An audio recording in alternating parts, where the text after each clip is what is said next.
Friends, आज हम बात करने वाले हैं एमक्योर फार्मास्यूटिकल्स की एग्जीक्यूटिव डायरेक्टर और शार्क टैंक इंडिया की जज नमिता थापर के बारे में। तो चलिए जानते हैं इस फीमेल एंटरप्रेन्योर नमिता की लाइफस्टाइल की कहानी। तो फ्रेंड्स, नमिता थापर इंडिया की एक फेमस एंटरप्रेन्योर यानी कि बिजनेस वुमेन है और लोग इन्हें वेलवेट हैमर के नाम से भी जानते हैं। ये अपनी कंपनी एमक्योर फार्मास्यूटिकल्स की एग्जीक्यूटिव डायरेक्टर भी हैं और फिलहाल ये हमें सोनी टीवी के reality show shark tank India में भी दिखाई दे चुकी हैं। इनका जन्म 21 मार्च 1977 को पुणे में हुआ था, जो कि महाराष्ट्र में है। और अगर इनकी एज की बात करें तो अकॉर्डिंग टू ईयर 2022 ये 45 ईयर्स की हैं।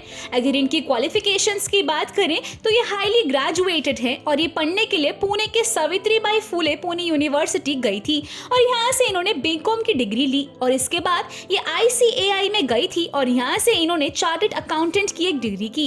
इसके बाद ये पढ़ने के लिए फॉरेन चली गई थी और इन्होंने नॉर्थ कैलिफोर्निया के ड्यूक यूनिवर्सिटी की फैगुआ स्कूल ऑफ बिजनेस से MBA की डिग्री की।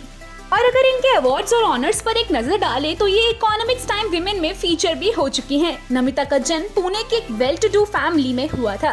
जब ये स्कूल में थी तो इनको करिकुलर एक्टिविटीज में भी काफी ज्यादा इंटरेस्ट हुआ करता था। USA से अपनी MBA की पढ़ाई के बाद इन्हें एक अमेरिकन कंपनी गाइडेंट कॉर्पोरेशन की तरफ से एक जॉब ऑफर भी आया था। नमिता ने ये जॉब ऑफर एक्सेप्ट किया और इन्होंने यहाँ लगभग 6 साल तक काम किया और 6 साल काम करने के बाद इन्होंने यहाँ से रिसाइन दे दिया। इंडिया आने के बाद इन्होंने अपनी फादर की कंपनी एमक्योर फार्मास्यूटिकल्स में एज अ CFO काम किया और जल्दी इनको एग्जीक्यूटिव डायरेक्टर अपॉइंट कर लिया गया। और यहीं तक नहीं बल्कि इन्होंने 2017 में अपनी खुद की कंपनी फाउंड की जिसका नाम है इनक्रेडिबल वेंचर्स लिमिटेड और ये एक एजुकेशन कंपनी है। इस कंपनी का मोटिव 11 से 18 साल के बच्चों के लिए एंटरप्रेन्योरशिप को प्रमोट करना है और इस कंपनी की ब्रांच मुंबई, दिल्ली, बैंगलोर, चेन्नई और अहमदाबाद में है। और नमिता यंग प्रेसिडेंट ऑर्गेनाइजेशन की एक मेंबर भी है और 2021 में ये Sony TV reality show shark tank India में एज अ जज भी दिखाई दी है।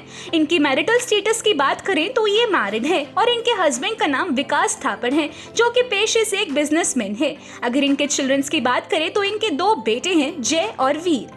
अगर इनके मनी फैक्टर की बात करें तो सोर्स के मुताबिक इनका नेटवर्थ 600 करोड़ रुपए है। तो दोस्तों, आपको ये फेमस एंटरप्रेन्योर यानी कि बिजनेस वुमेन नमिता थापर की कहानी कैसी लगी हमें कमेंट्स में जरूर बताइएगा। जुड़े रहिए हमारे चैनल के साथ और सब्सक्राइब करना ना भूलें।